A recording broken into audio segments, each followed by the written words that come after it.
ప్రముఖ టెక్ దిగ్గజం మైక్రోసాఫ్ట్లో మరోసారి ఉద్యోగాల కోత విధించింది. వేర్వేరు ప్రాంతాల్లో పనిచేస్తున్న పలు టీమ్స్ కు చెందిన వారిని తాజాగా విడుదల చేసిన జాబితాలో నుంచి తొలగించినట్లు గ్రీక్ వైర్ అనే మీడియా సంస్థ పేర్కొంది.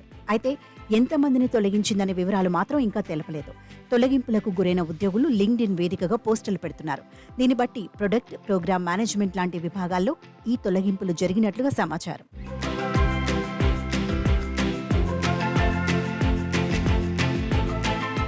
అయితే తాజా తొలగింపులపై మైక్రోసాఫ్ట్ అధికార ప్రతినిధి ఒకరు రియాక్ట్ అయ్యారు. వ్యాపార నిర్వహణలో సంస్థాగత శ్రామిక శక్తిలో మార్పులు సర్వసాధారణమని అన్నారని తెలిపారు. కస్టమర్లు, భాగస్వాములకు మెరుగైన సేవలందించడంతో పాటుగా సంస్థ డెవలప్మెంట్కు ఆస్కారం ఉన్న విభాగాలపై వ్యూహాత్మకంగా పెట్టుబడులు కొనసాగిస్తుందని అతడు చెప్పుకొచ్చారు. కొత్త ఆర్థిక సంవత్సరంలోకి అడుగుపెడుతున్న తరుణంలో ఈ పునర్నిర్మాణ ప్రక్రియను చేపట్టడం గమనార్హం. కాగా మైక్రోసాఫ్ట్ ఉద్యోగుల తొలగింపు అనేది ఇంతకు ముందు కూడా జరిగింది.